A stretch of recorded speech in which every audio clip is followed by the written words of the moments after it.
Hi everybody, कैसे हैं आप लोग। आई होप आप सभी लोग अच्छे होंगे, सेफ होंगे और अच्छे से पढ़ाई भी कर रहे होंगे। This is Ruchika and welcome to my channel. So आज हम कंटिन्यू करेंगे chapter number 4 of business studies, that is planning. और इसमें मैं ऑलरेडी एक लेक्चर कर चुकी हूँ जिसमें हमने पढ़ा कि प्लानिंग के मीनिंग क्या होता है, उसका कॉन्सेप्ट क्या है, साथ ही साथ उसके फीचर्स क्या हैं। फीचर्स, नेचर, कैरेक्टरिस्टिक्स एक ही चीज़ें हैं सारी। तो ये सारी चीज़ें हमने कवर कर ली हैं। देखो, हमने सबसे पहले पढ़ा कि भाई मीनिंग क्या होता है, मीनिंग कंप्लीट हो चुका है। फीचर्स, नेचर, कैरेक्टरिस्टिक्स, ये तीनों ही चीज़ें कंप्लीट हो चुकी हैं। प्रीवियस लेक्चर था, नहीं देखा है तो प्लीज़ देख लेना, राइट।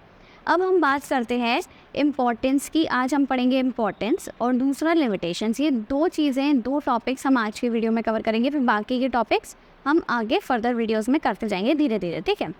एक बार मैं रिवाइज करवा देती हूँ। फीचर्स की अगर मैं बात करूँ तो देखो, फीचर्स में हमने ये सारी चीज़ें पढ़ी थी कि ये ऑब्जेक्टिव्स के लिए कंट्रीब्यूट करता है। प्राइमरी फंक्शन होता है मैनेजमेंट का, पोस्ट टीसी से याद कराया था मैंने।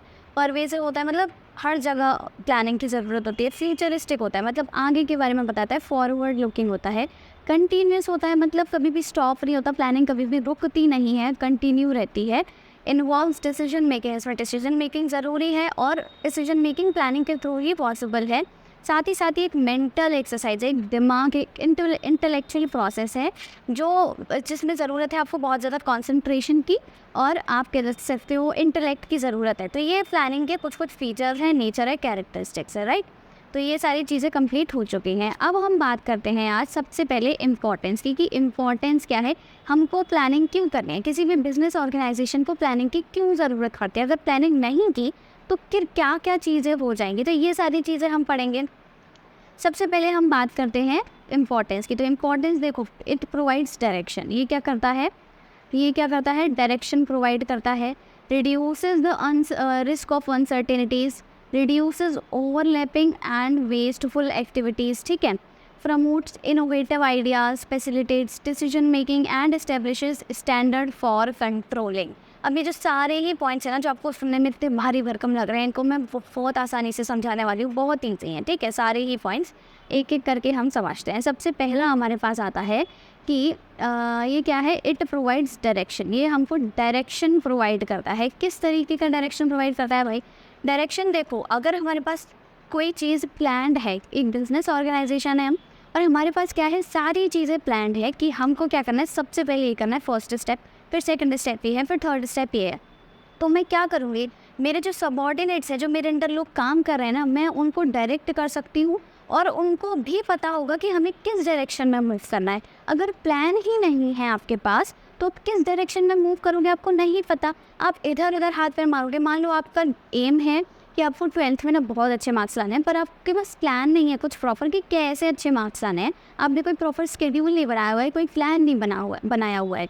अब आप क्या करोगे, जब मन करेगा जब पढ़ लिया, कुछ कर लिया, नहीं पढ़ा किसी दिन, तो एक मतलब कह लो मिसमैनेजमेंट हो जाएगा और आपके पास प्रॉपर डायरेक्शन नहीं होगा कि आपको किस टाइम पे क्या करना है, किस दिशा में जाना है। समझ रहे हो, कोई चीज़ कैसे करनी है। मैंने आपको 4 शब्द बताए थे, what to do, how to do, और आपका when to do and by whom it should be done. तो ये सारी चीज़ों के जो आंसर्स हैं ना, वो आपको नहीं मिलेंगे अगर आपके पास प्लानिंग नहीं है, क्योंकि प्लानिंग नहीं होगी तो हमारे पास प्रॉपर डायरेक्शन नहीं होगा कि हमें किस दिशा में जाना है, राइट। तो यहाँ पे क्या है, planning is related to the predetermined objectives. हमारे पास प्री डिटर्मिन्ड ऑब्जेक्टिव्स होते हैं, pre determined course of action होता है कि हमें क्या क्या करना है। It helps in bringing the unity and provides the direction to the efforts of the employees. जो भी एम्प्लॉयज़ है ना, अगर उन्हें पता है, उनके जो भी मतलब उनका जो हेड है, उनका जो एम्प्लॉयर है, उसने बता दिया कि आपको ऐसे ऐसे काम करना है, उसने सब प्लान बता दिया, तो उन एम्प्लॉयज़ को पता है कि उन्हें इसी डायरेक्शन में मूव करना है। वो यूनिटी के साथ सब मिल करके उसी डायरेक्शन में अपने एफर्ट्स लगाएंगे, काम करेंगे। और अगर प्लान नहीं है तो वो फिर उल्टा सीधा काम करेंगे और आपकी ही बिजनेस ऑर्गेनाइजेशन को नुकसान होगा। While stating the answers for important questions like what to do मैंने बताया, how to do, when to do and who will do it, it becomes easy for the task force to work in a single direction। तो फिर मिला के अगर plan है तो employees को बहुत ईजी लगता है, ईजी पड़ जाता है काम करना कोई भी, क्योंकि ऑब्वियस यार देखो, अगर कुछ चीज़ प्लान है तो हम फ्लो के साथ चलते जाते हैं, हमें रुकना नहीं है, हमें सोचना नहीं है, क्योंकि हमारे पास एक प्रॉपर प्लान है, हमें यही करना है। समझ पा रहे हो, तो हमको पता है कि हमारा फोर्स ऑफ एक्शन ये होगा। तो प्लानिंग से क्या है, हमको एक डायरेक्शन मिल जाता है, चीज़ें स्मूथली रन करेंगी। पहला पॉइंट समझ आ गया। दूसरा पॉइंट हमारे पास आता है कि ये हो गया। दूसरा है planning reduces the risk of uncertainties. जो भी अनसर्टेनिटीज़ हैं, ऐसी चीज़ें जो हमें नहीं पता, उनका ना रिस्क कम कर देते हैं। अब कोई भी चीज़ होने वाली है, उसका रिस्क रोक नहीं सकते, पर हम उसको कम कर सकते हैं प्लानिंग के थ्रू। प्लानिंग क्या करती है? It helps in predicting future. ये फ्यूचर प्रिडिक्ट करने में हेल्प करती है। ये हमने फीचर्स में पढ़ा था। ये फ्यूचरिस्टिक होती है, फ्यूचर की चीज़ बताती है। फ्यूचर को हम अज्यूम कर लेते हैं, प्रिडिक्ट कर लेते हैं, फोर्स ही करते हैं, ठीक है। तो ये क्या करती है? फ्यूचर प्रिडिक्ट करने में हेल्प करती है। And anticipate changes which may take place in future. और उन चेंजेस के बारे में पता कर सकते हैं हम प्लानिंग के थ्रू कि आगे जो क्या होने वाला है, क्या चेंजेस आने वाले हैं। Changes can not be eliminated. वही बात जो मैंने बोला, चेंजेस हट नहीं सकते, उन्हें हम ख़त्म नहीं कर सकते, पर a response or a course of action can be determined in advance to avoid downfall। हम उन चेंजेस को रोक नहीं सकते। अब मान लो मेरी बिजनेस ऑर्गेनाइजेशन में जो एनालिस्ट्स हैं, जो प्लानर्स हैं, उन्होंने मतलब प्रिडिक्शन करके बताया कि आगे जाके हमारा जो प्रोडक्ट हम बनाते हैं ना, उसकी डिमांड कम हो जाएगी। तो अब इस चीज़ को, इस इवेंट को, ये जो होने वाला है डिमांड कम होने वाला इवेंट जो है, इसको हम रोक नहीं सकते, इसको ख़त्म नहीं कर सकते इस चेंज को। पर हम क्या कर सकते हैं? हमारी जो प्लानिंग है उसको इस तरीके से रखें कि जो उसका इफ़ेक्ट होगा डिमांड कम होने का, हमारे प्रोडक्ट की डिमांड कम होगी, उस पर हमारी बिजनेस ऑर्गेनाइजेशन में इफेक्ट पड़ेगा। तो उसका जो रिस्क है, उसका जो इफेक्ट है ना, वो थोड़ा कम हो जाएगा, हमें कम नुकसान होगा अगर हमारे पास प्रॉपर प्लान्स हैं। तो प्लान्स के चक्कर में ये सारी चीज़ें ईजिली रन करती हैं। Planners try to foresee the future by making some assumptions. हम कुछ अजम्पशंस बनाते हैं, उससे हम आगे का सोचते हैं regarding future, keeping in mind there past experiences and scanning of business environment. तो बिजनेस एनवायरनमेंट को स्कैन करके और आप पिछले जो एक्सपीरियंसेस रहे हैं उनसे थोड़ा सा सीख करके हम प्लानर्स क्या करते हैं, किसी भी बिजनेस ऑर्गेनाइजेशन में आगे की प्रिडिक्शन करते हैं, फोरसी करते हैं, उसके हिसाब से वो प्लान्स बनाते हैं, जिससे कि आने वाली जो मुसीबतें हैं, कुछ भी चीज़ें हैं, जो भी चेंजेस हैं, उनका जो इफ़ेक्ट है ना, वो हम पे कम, गलत इफ़ेक्ट जो है, बुरा इफ़ेक्ट अगर पड़ रहा है तो वो कम पड़ेगा, ख़त्म नहीं होगा पर कम पड़ जाएगा। तो दो चीज़ें आपको समझ आ गई हैं, एक तो डायरेक्शन प्रोवाइड करता है और ये रिस्क जो है उसकी अनसर्टेनिटीज़ को कम कर देता है, ठीक है। अब नेक्स्ट आपका आता है, it reduces overlapping and wasteful activities. Overlapping और वेस्टफुल एक्टिविटीज़ का मतलब क्या है? देखो सिंपल सी बात है, मान लो आप और आपकी फैमिली कहीं जा रहे हो, ठीक है, एक ट्रिप पर जा रहे हो, ठीक। अब आप लोगों ने कुछ भी प्लान नहीं किया हुआ है कि हम 5 लोग कौन से कपड़े ले जाएंगे, क्या खाना ले जाएंगे, कितना सामान ले जाएंगे खाने का, कितने दिन के लिए जा रहे हैं, हमने वहाँ होटल बुक किया है कि नहीं, मतलब आपने कुछ भी प्लान नहीं किया। अपनी ट्रैवलर से जा रहे हो, मान लो ट्रैवलर भी बुक करिए कि नहीं, किसी को कुछ नहीं पता, कोई प्लानिंग नहीं है। अब जब कुछ भी प्लानिंग नहीं है तो हो सकता है ना, चांसेस हो कि ओवरलैपिंग हो जाए। आपने भी ट्रैवलर बुक कर दिया, आपके पापा ने भी कर दिया, आपकी मम्मी ने भी होटल वहाँ पर बुक कर दिया, आपके पापा ने भी बुक कर दिया। कोई प्लानिंग नहीं थी, सब उल्टा सीधा हो रहा है। किसी ने कोई कपड़े रखे, किसी ने कोई कपड़े नहीं रखे, किसी ने 4 दिन के रखे, किसी ने 10 दिन के रखे। तो फुल मिलाकर अगर प्लान नहीं है ना ठीक, तो हमारे पास क्या है, ओवरलैपिंग की पॉसिबिलिटी बहुत ज़्यादा होती है। साथ ही साथ वेस्टफुल एक्टिविटीज़, उल्टे सीधे काम करोगे ना, वेस्टफुल एक्टिविटीज़ हो जाएंगी ना। तो सिंपल है, प्लानिंग क्या है, it is useful in deciding the actions which are taken by each department and division and thus helps in coordination between them। Simple सी बात है, क्योंकि प्लानिंग क्या है, हमने अभी पढ़ा कि प्लानिंग परवेसिव होता है, फीचर्स में पढ़ा था। और परवेसिव का मतलब मैंने क्या बताया था, जितने भी आपके 3 मैनेजमेंट के लेवल्स होते हैं, आपका ये जो टॉप है, ये जो आपका मिडल है और आपका ये जो लोअर लेवल है, इन तीनों पे ही प्लानिंग चाहिए होती है। जो ऊपर वाले लोग हैं ये क्या करते हैं, प्लान्स बना के आगे पास करते हैं कि हमको ऐसे ऐसे काम चाहिए, हमें हमारा ये प्लान है। अब मान लो प्लानिंग ही नहीं है तो ऑब्वियसली एम्प्लॉयज़ को भी प्रॉब्लम आएगी काम करने में, राइट। ओवरलैपिंग की सिचुएशन बहुत ज़्यादा हो सकती है यहाँ पे क्रिएट। तो हर डिपार्टमेंट और हर डिवीज़न में प्लानिंग ज़रूरी है, जिससे कि सब कोऑर्डिनेशन के साथ काम करें। मान लो एक बॉस ने भी काम दे दिया, दूसरे बॉस ने भी अलग काम दे दिया, कुछ प्लानिंग ही नहीं थी, ओवरलैपिंग हो गई। एक एम्प्लॉय के पास 50 लोगों का काम आ गया। तो ये सारी मतलब जो वेस्टफुल एक्टिविटीज़ हैं वो जनरेट हो सकती हैं विदाउट प्लानिंग, ठीक है। It helps in reduction of unnecessary activities, मैंने बताया, and helps in making clear the focal point of each department. Her department का, हर मैनेजर का और हर लेवल पे क्या आपका फोकल पॉइंट है, कहाँ पे आप कितना आपको काम कराना है, ये सारी चीज़ें आपको क्लियर हो जाएंगी। मतलब आपको एक प्रॉपर डायरेक्शन मिल जाएगा, सारी चीज़ें स्मूथली रन करेंगे, राइट। नेक्स्ट आपके पास आता है कि ये planning promotes innovative ideas. Innovative ideas मतलब अब देखो पिछले वीडियो से ही रिलेटेड है, सारी चीज़ें वही हैं कि ये परवेसिव होता है, ये हर जगह पर होता है, टॉप लेवल मैनेजमेंट और ये सब चीज़ें। अब ये एक और चीज़ आपको याद रखनी है, मैंने बताया था कि ये एक मेंटल प्रोसेस है। अभी भी मैंने बताया था कि इंटेलेक्चुअल प्रोसेस है, इंटेलेक्चुअल प्रोसेस है, मेंटल प्रोसेस है। इसका मतलब क्या है, यहाँ पे क्रिएटिविटी आ जाती है, ठीक है, हम दिमाग से सोच रहे हैं।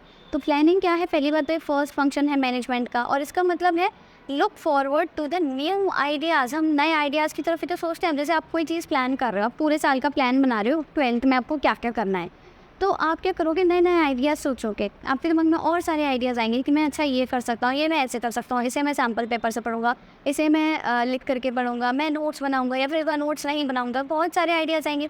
यानी कि क्रिएटिविटी यहाँ पे आएगी, ठीक है। It can sometimes become very challenging to think in advance the course of action, but planning is an intellectual process and innovative ideas come up, thus help the firm in making concrete plans। क्योंकि हर किसी के पास क्या होता है, अलग अलग ideas आते हैं जिससे कि हमारे पास एक बढ़िया प्लान बन जाएगा, but in a different manner so that it leads to prosperity and growth of the firm. कुल मिलाकर के हमारे पास क्या होगा, प्लानिंग अगर हम कर रहे हैं तो हमारे पास बहुत सारे अलग अलग आइडियाज़ आएंगे। हम उनमें से अच्छा सा आइडिया चूज़ कर सकते हैं जिस पे हमको टिके रहना है, हम फिर उसी डायरेक्शन में काम करेंगे, सब यूनिटी के साथ काम करेंगे, सारा स्मूथली काम हो जाएगा और हमारी फर्म को बेनिफिट होगा। तो ये क्या है, ओवरलैपिंग और वेस्टफुल सिचुएशन से हमको बचाता है, इनोवेटिव आइडियाज़ से प्रमोट करता है इनोवेटिव आइडियाज़ को। और पहला हमने पॉइंट क्या पढ़ा था आपका कि ये क्या करता है, डायरेक्शन, हमको डायरेक्शन देता है, साथ ही साथ ये जो रिस्क है अनसर्टेनिटीज़ का, ये उसको रिड्यूस करता है। तो 4 पॉइंट्स कवर हो गए। नेक्स्ट हमारे पास पॉइंट आता है कि इट फैसिलिटेट्स डिसीजन मेकिंग। ये डिसीजन मेकिंग को फैसिलिटेट करता है। अब डिसीजन मेकिंग क्या है, मैंने बताया कि प्लानिंग क्या है, बहुत सारे आपके पास ऑल्टरनेटिव्स हैं, उनमें से बेस्ट को चूज़ करना है। ये डिसीजन मेकिंग है, तो आपने डिसाइड कर लिया कि आपको यही रास्ता चुनना है अपने 12वीं में अच्छे मार्क्स लाने के लिए। तो while started anything, we have various ideas and alternative courses of action, but planning helps us shrink those ideas and then choose the perfect or most suitable idea for the business। हम उसमें से बहुत सारे alternatives में से, बहुत सारे courses of action में से बेस्ट और परफेक्ट आपका ऑल्टरनेटिव और ऑप्शन चूज़ करेंगे। यही प्लानिंग करवाती है हमसे।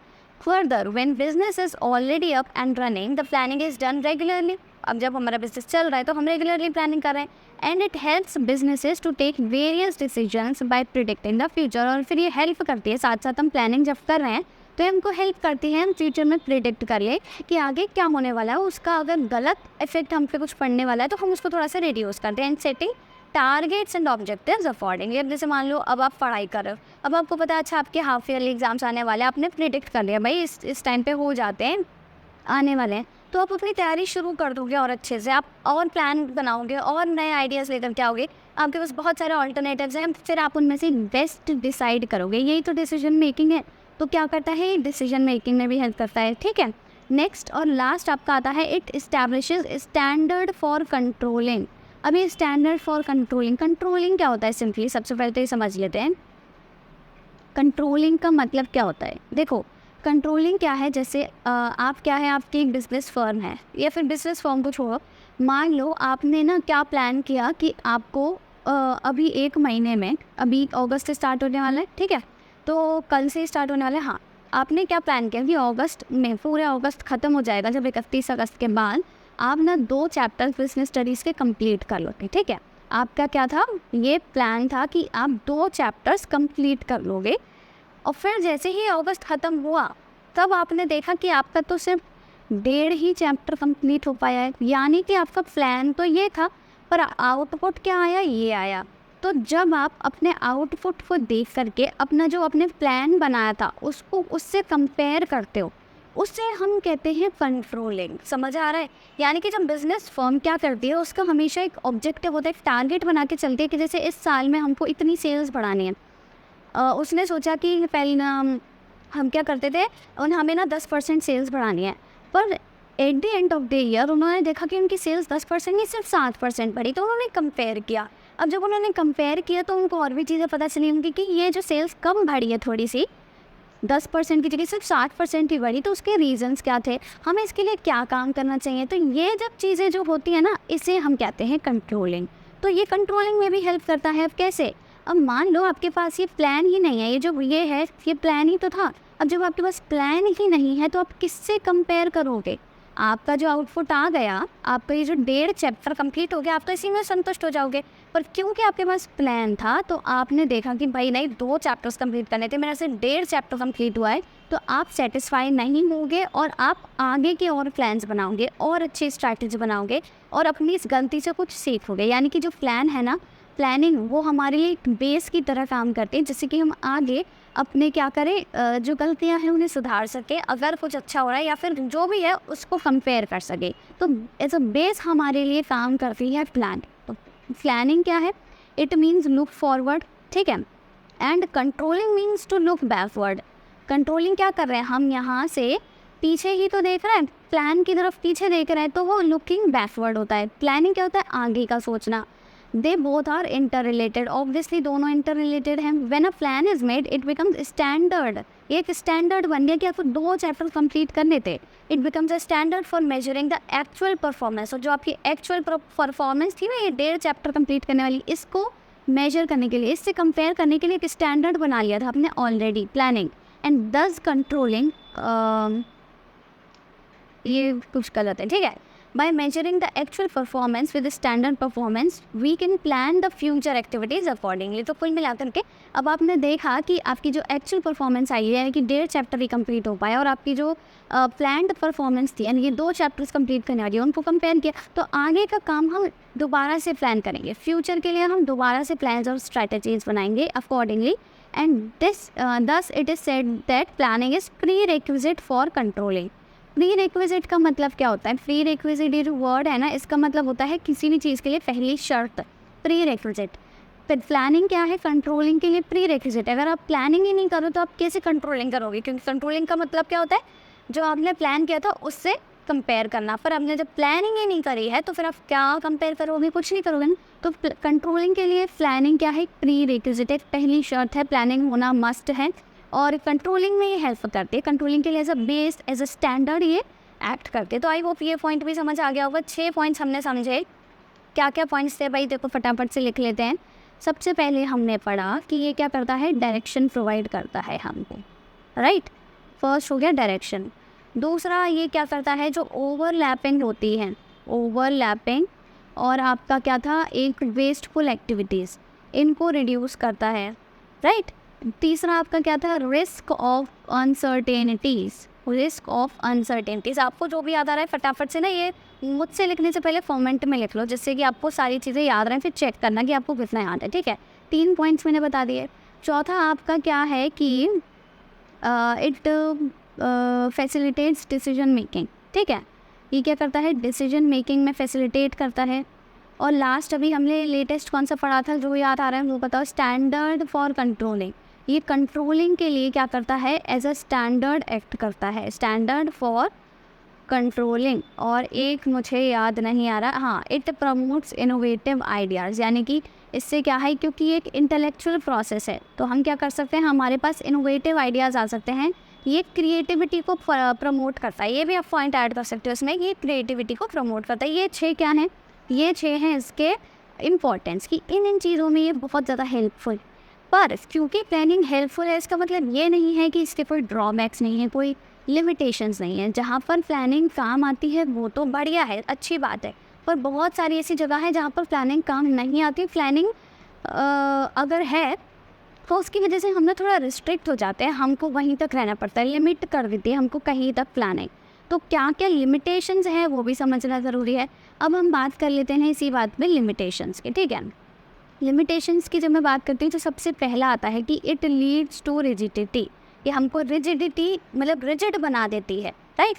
May not work in dynamic environment, reduces creativity, involves huge cost, time consuming process, ये तो समझ आ ही रहा होगा, does not give guarantee success. अब ये सब क्या है, ये है लिमिटेशंस। लिमिटेशंस क्या क्या हैं एक बार और अच्छे से समझ लेते हैं।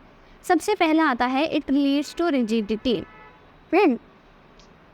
हाँ, ये क्या है, रिजिडिटी के मतलब हमको रिजिड बना देती है। कैसे, देखो, managers may need to follow the same course of action as defined during planning. क्या है जो हम प्लान कर रहे हैं, तो हम ये तो सोचते हैं कि हमने ये प्लान किया तो हम ना यही चीज़ फॉलो करेंगे, same course of action, same strategy follow करेंगे, जो भी चीज़ें आएंगे उनको अवॉइड करने के लिए, हिंड्रेंसेस को अवॉइड करने के लिए। But this may lead to rigidity and reduces creativity. ये हमको रिजिड बना देती है, क्योंकि हमको अब यही चीज़ फॉलो करनी पड़ेगी। अब देखो, इसमें पढ़ाई वाला एग्जाम्पल नहीं चलेगा जो मैं हर बार ही बता रही हूँ आपको कि 12th में आपको ये करना है वो करना है। ये तो आप अकॉर्डिंगली प्लान चेंज कर लेते हो। पर हम बात कर रहे हैं बिजनेस ऑर्गेनाइजेशन की। बिजनेस ऑर्गेनाइजेशन छोटी मोटी तो होती नहीं है, बहुत बड़ी ऑर्गेनाइजेशन होती है। अब उसने एक बार प्लान बना लिया तो ऑब्वियसली वो चाहती है कि वो उसी प्लान पर टिके, सेम डायरेक्शन, उसी डायरेक्शन में काम करे, उसी कोर्स ऑफ एक्शन पर टिकी रहे, वही स्ट्रैटेजी अपनाए। तो इसीलिए इस टाइम पे क्या होता है, किसी भी बिजनेस ऑर्गेनाइजेशन के लिए थोड़ा मुश्किल हो जाता है, डिफ़िकल्ट हो जाता है कोई और पाथ अडॉप्ट करना। ठीक है, उसको रिजिड रहना पड़ता है, वो फ्लेक्सिबल नहीं हो सकती, वो हालों हाल चेंज नहीं कर सकती अपनी स्ट्रैटेजी, क्योंकि इससे सब पे फ़र्क पड़ेगा, उसकी सेल्स पर, उसके रेवेन्यू पर, उसके एम्प्लॉयज़ पर, और उसके प्रॉफिट पर, मतलब हर चीज़ पर, समझ रहे हो, मार्केट पर इफेक्ट पड़ेगा। तो उसे ना रिजिड बना देती है प्लानिंग, यानी कि उसको वहीं पर टिके रहना है और कहीं नहीं जाना है। ठीक है, when circumstances change following the same course of action becomes difficult. मैंने बताया जब हालात चेंज होंगे, सर्कमस्टेंसेस चेंज होंगे, तो उसी पाथ को फॉलो करना थोड़ा मुश्किल हो जाएगा, and may also go against the interest of organisation. तो ये ऑर्गेनाइजेशन के थोड़ा अगेंस्ट भी हो सकता है। तो कुल मिला के प्लानिंग हमको लिमिट कर देती है, रिजिड बना देती है, हम हालों हाल अपना प्लान चेंज नहीं कर सकते। एक बड़ी बिजनेस ऑर्गेनाइजेशन के लिए थोड़े थोड़े टाइम इंटरवल्स पे प्लान्स चेंज करना मुश्किल होता है, क्योंकि इससे बहुत सारी चीज़ों पर फ़र्क पड़ेगा। तो ये क्या है, पहला तो रिजिडिटी मतलब क्रिएट कर देती है। दूसरा आपका क्या है, इट में not work in dynamic environment. Dynamic environment में वर्क नहीं कर सकती। डायनेमिक इन्वायरमेंट कैसा होता है, डायनेमिक मीन्स जो चेंज होता जा रहा है। और हमने, अगर आपको याद हो, मैंने पिछला चैप्टर जो था बिजनेस इन्वायरमेंट, उसमें उसका फीचर बताया था बिजनेस इन्वायरमेंट कैसा होता है, डायनेमिक। क्या कभी कांस्टेंट रहता है? नहीं, वो चेंज होता रहता है। तो यानी कि जो बिजनेस इन्वायरमेंट है, डायनेमिक इन्वायरमेंट है, उसमें ये काम नहीं करेगी। उसमें ना मतलब एक फिक्स्ड प्लानिंग काम नहीं करेगी। प्लानिंग तो काम करेगी, पर फिक्स्ड प्लानिंग आप वही उसी पे अड़े रहो, वो काम नहीं करेगा। ठीक है, business runs in a dynamic environment, right, and it keeps in changing, change होता रहता है। There are various factors which affect the business such as economic. हमने पिछले चैप्टर में पढ़ा था, सोशल, पॉलिटिकल, लीगल, टेक्नोलॉजिकल, ये सब पढ़े थे ना। When there is constant change in any of these environmental factors, the business needs to update itself accordingly. तो एक ही प्लान पे टिके नहीं रह सकते, उन्हें क्या करना पड़ेगा, अपने आप को अपडेट करना पड़ेगा। मान लो कोई टेक्नोलॉजिकल चेंज आ गया, तो ऐसे नहीं है ना आप पुरानी खटारा मशीन यूज़ कर रहे हो, नहीं, आप पीछे रह जाओगे। आपको अपडेट करना पड़ेगा अपने आप को, आप उसी प्लान पे टिके नहीं रह सकते। Getting my point? तो आपको क्या करना पड़ेगा, प्लान्स अपडेट करने पड़ेंगे, अपने time to time path change करना पड़ेगा, क्योंकि बिजनेस इन्वायरमेंट वेरिएबल होता है, डायनेमिक होता है, इट इज़ नॉट कॉन्स्टेंट, हमेशा फिक्स्ड नहीं रहता है। ठीक है, प्लान्स में not work after the change and a new plan में हैव टू बी मेड। कोई भी चेंज हुआ, ये जो भी मैंने फैक्टर्स बताए, इकोनॉमिकल, सोशल, पॉलिटिकल, कोई भी चेंज हुआ तो क्या होगा, ये जो आपके प्लान्स है ना काम नहीं करेंगे, और आपको प्लान चेंज करना पड़ेगा, नया प्लान बनाना पड़ेगा। तो दो चीज़ समझ आ गई, it leads to rigidity and it does not work in dynamic environment. अब तीसरा पॉइंट हमारे पास क्या आता है कि इट रिड्यूसेस क्रिएटिविटी। अब क्रिएटिविटी को रिड्यूस कर देती है। कैसे? देखो, हमने अभी क्या पढ़ा कि ये क्या है, एक हमको फिक्स्ड पाथ पे चलने को बोलती है प्लानिंग। मतलब प्लानिंग का मतलब है कि हम वो वही काम करें जो हमने प्लान में बनाया है। ठीक है, तो ये क्या है, it is an activity which decides the future course of action in advance. हम पहले से ही future course of action decide कर लेते हैं कि हम आगे ये करेंगे, ये तो प्लानिंग है। Thus leading to rigidity and reduction in creativity. इसी से रिजिडिटी हो जाती है और क्रिएटिविटी कम हो जाती है। Usually the plans are made by the top level management, middle level and lower level management have to follow those plans. जो प्लान्स है यूजुअली कौन बनाता है, टॉप और मिडिल। जो लोअर लेवल वाले उन्हें तो बस फॉलो ही करना है कि नहीं। And pre determined course of action and thus their individual creativity is lost. अब मान लो आप एक जगह काम कर रहे हो और आपकी जो मतलब सुपीरियर्स है, बॉस हैं, उन्होंने ना क्या किया, एक प्लान आपको बना करके दे दिया आपको और आपके जो भी साथ के एम्प्लॉयज़ हैं, कोलीग्स हैं उनको बोल दिया कि आपको इसके अकॉर्डिंग काम करना है, हमको इससे इतनी सेल्स बढ़ानी होगी, इतना प्रॉफिट बढ़ाना होगा, इतना प्राइस रखना होगा, फलाना ढिमकाना। अब इससे क्या होगा, आपकी खुद की जो क्रिएटिविटी है वो तो ख़त्म होगी, यानी कि आपके दिमाग में अगर और आइडियाज़ आ रहे हैं तो वो आप नहीं कर सकते, उनको इन्वॉल्व नहीं कर सकते अपने काम में। क्यों? क्योंकि आपके सुपीरियर ने तो आपको प्लान दे दिया है, आपको इसी स्केड्यूल के हिसाब से चलना है, समझ रहे हो? तो यानी कि आपकी क्रिएटिविटी ख़त्म हो जाती है। इससे हमें रिजिडिटी, मतलब इसमें रिजिडिटी आ जाती है। फर्स्ट पॉइंट जो हमने पढ़ा था, क्रिएटिविटी ख़त्म हो जाती है। तो ये दोनों पॉइंट्स ऑलमोस्ट इंटर रिलेटेड हैं और सेम हैं। समझ आ गया? क्रिएटिविटी ख़त्म हो जाती है। और दूसरा हमने क्या पढ़ा था, डायनेमिक एनवायरनमेंट में नहीं काम करता। पहला हमने क्या पढ़ा था कि रिजिडिटी आ जाती है, ठीक है। अब चौथा क्या है, it involves huge cost. Huge cost, आप सोचोगे भाई प्लानिंग करने में क्या ह्यूज कॉस्ट है, हम तो डेली ओवर थिंकिंग करते, इतनी प्लानिंग करते थे, हवाई प्लान बनाते हैं, ख्याली पुलाव बनाते हैं, 12th में ऐसे मार्क्स आ जाएंगे, यहाँ एडमिशन ले लेंगे, बाहर जाके अकेले रहेंगे हॉस्टल में, ऐसा सोचते हो ना। इसमें क्या कॉस्ट आ रही है भाई, कॉस्ट आती है आपके ख्यालों में, आपके प्लान्स में। और किसी बिजनेस ऑर्गेनाइजेशन के प्लान्स में ज़मीन आसमान का अंतर होता है। कैसे? Planning involves a huge cost in terms of money, time and efforts, ठीक है। कॉस्ट का मतलब मनी, टाइम, एफर्ट्स दोनों है, सिर्फ पैसा नहीं है। It requires analysing the future and looking into the facts, figures and forecast. इसमें क्या है, हमको हमको सिर्फ फैक्ट्स, फिगर्स और फोरकास्ट को देखना नहीं है, एनालाइज भी करना है।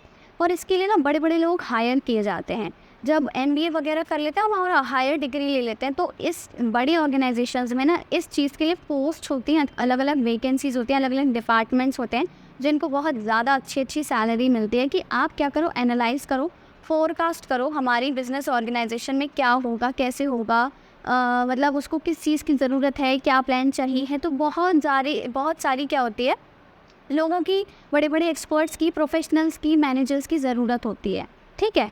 तो इससे क्या होता है, इसमें उनका बहुत सारा पैसा भी जाता है, उनको ज़्यादा सैलरी भी देनी पड़ेगी ऑब्वियसली। जब वो इतना भारी भरकम काम कर रहे हैं आपकी ऑर्गेनाइजेशन के लिए, बता रहे हैं आपको कि आपको क्या करना चाहिए, तो ऑब्वियसली उनको ज़्यादा पैसा भी देना पड़ेगा, ज़्यादा टाइम खर्च होगा प्लानिंग में, क्योंकि छोटी मोटी प्लानिंग नहीं करनी है।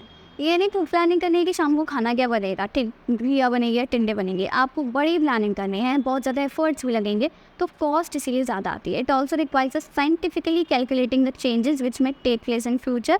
देर are other hidden cost such as expense on the meetings में जितने भी एक्सपेंसेस हो रहे हैं, फोरकास्टिंग में, इन्वेस्टिगेशन में, तो ये सारे एक्सपेंसेस भी इंक्लूड होते हैं इस प्लानिंग की कॉस्ट में, और इसीलिए ये ज़्यादा कॉस्टली पड़ता है। 4 पॉइंट्स याद हो गए होंगे। Rigidity does not work in dynamic environment. तीसरा, क्रिएटिविटी को वो कर देती है, रिड्यूस कर देती है। चौथा, ह्यूज कॉस्ट इसमें इन्वॉल्व है। फिर हमारे पास 5th पॉइंट आपका आता है, it is a time consuming process. Time consuming process है भाई, मतलब टाइम कंज्यूमिंग तो है ही है। अब आप प्लानिंग छोटी मोटी तो कर नहीं रहे हो जो 1 सेकेंड में हो जाए चुटकी बजाते ही, नहीं, आप थोड़ी बड़ी प्लानिंग कर रहे हो तो टाइम तो जाएगा ही ना। It takes a lot of time to evaluate various alternatives. बहुत सारे आपके पास ऑल्टरनेटिव्स हैं, उनमें से बेस्ट चूज़ करना है।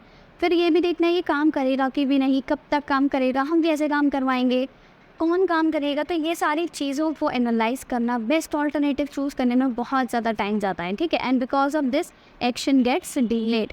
इसकी वजह से क्या होता है, एक्शन डिले हो जाता है। Also we need to avoid planning if a prompt and an immediate action is required. अब मान लो कोई, हमने प्लान बना लिया, अब आपको क्या चाहिए, कोई कुछ इमरजेंसी आ गई किसी भी चीज़, किसी भी तरह की, अब आपको कुछ और एक्शन लेना है, प्रॉम्प्ट और इमीडिएट एक्शन लेना है, तो उस टाइम पे ना हमें प्लानिंग अवॉइड करनी चाहिए। तो ये क्या है, टाइम कंज्यूमिंग प्रोसेस है। और अगर कोई इमीडिएट एक्शन लेना है तो हम उस प्लान के हिसाब से नहीं चल सकते, फिर वो प्लान दे लेना, हम उस पर काम नहीं कर सकते। ये नहीं उसी के भरोसे बैठे रहे कि हमने तो यही प्लान बनाया था, हम इसी पर काम करेंगे, ये नहीं चलेगा, ठीक है। लास्ट आपका आता है, it does not give guarantee success. ज़रूरी नहीं है कि आपने जो प्लान बनाया आप उस पर काम करो तो आपको सक्सेस मिलेगी ही मिलेगी। अब आपने पूरे साल का प्लान तो बना लिया है, और मान लो आप उस पर बहुत अच्छे से काम कर रहे हो, लाइक 99% आपने वही फॉलो किया है, ठीक है।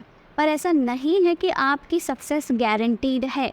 आपने जितना अनुमान लगाया है आगे कि आपके इतने परसेंट आएंगे 12th में, तो उतने ही आएंगे, ऐसा नहीं है, ठीक है। Planning is very important for the success of the organisation, but success of the organisation does not depend on planning alone. सिर्फ प्लानिंग पे डिपेंड नहीं करती। If an organisation thinks that the force of action is decided and now the success will follow, then they are wrong. अब उन्होंने अगर सोच लिया कि हमने फोर्स ऑफ एक्शन डिसाइड कर लिया, अब सक्सेस तो पक्की है, तो ऐसा नहीं है, गलत सोच रहे हैं वो। It is also not true that a plan which worked in a particular situation will work in another situation as well. और ये भी बात सही नहीं है कि अगर एक प्लान एक सिचुएशन में काम करेगी तो दूसरा प्लान और वही प्लान दूसरी सिचुएशन में भी काम कर पाएगा। जैसे कि अब आप अपने फ्रेंड से डिस्कस करते हो कि यार तू कैसे पढ़ाई करता है, मान लो उसने आपको ना अपना पूरा स्केड्यूल बता दिया, पूरा प्लान बता दिया। अब ज़रूरी नहीं है वो प्लान वो स्केड्यूल आपके लिए भी काम करे, नहीं ना। हर किसी का यार अलग अलग थॉट प्रोसेस होता है, हर किसी का पढ़ने का अलग तरीका है, हर कोई इतना होशियार नहीं है, समझ रहे हो आप। मान लो टॉपर का प्लानिंग वो ले लो, पूरा स्केड्यूल जो भी उसका प्लानिंग चार्ट है कि मैं कैसे कैसे पढ़ता हूँ, कितना टाइम पढ़ता हूँ, सुबह आ रहा है, तो ज़रूरी नहीं है वो आप पर काम करेगा। तो यहाँ पे क्या है कि प्लानिंग ज़रूरी नहीं है हर एक प्लान अगर एक सिचुएशन में काम किया तो वो दूसरे सिचुएशन में भी काम करे और हर सिचुएशन में काम करे, ये गलत है। Besides this, there are other factors also which are to be considered that the plan becomes successful. तो प्लान सिर्फ प्लानिंग के बेस पे आप ये नहीं कह सकते हमने बहुत मस्त प्लान बनाया है और हम इसी पे काम कर रहे हैं तो सक्सेस वही मिलेगी। इसके अलावा और भी चीज़ें हैं जो मैटर करती हैं, सिर्फ प्लानिंग से आपका काम नहीं चलता, प्लानिंग से घर नहीं चलता। और इसी के साथ हमारा ये भी ख़त्म हो गया क्या, लिमिटेशंस ऑफ प्लानिंग। और एक बार मैं फिर से रिवाइज़ करा देती हूँ। सबसे पहले लिमिटेशंस में हमने क्या पढ़ा कि एक तो ये क्या है, रिजिडिटी क्रिएट करता है, इट लीड्स टू रिजिडिटी, ठीक है। दूसरा हमने क्या पढ़ा, मुझे जो याद आ रहा है वो लिख रही हूँ, टाइम कंज्यूमिंग प्रोसेस है भाई, बहुत ज़्यादा टाइम लगता है, ठीक है। और इसमें क्या है, ह्यूज कॉस्ट हमको इनकर करनी पड़ती है। फोर्थ हमारे पास क्या है आपका, डज नॉट वर्क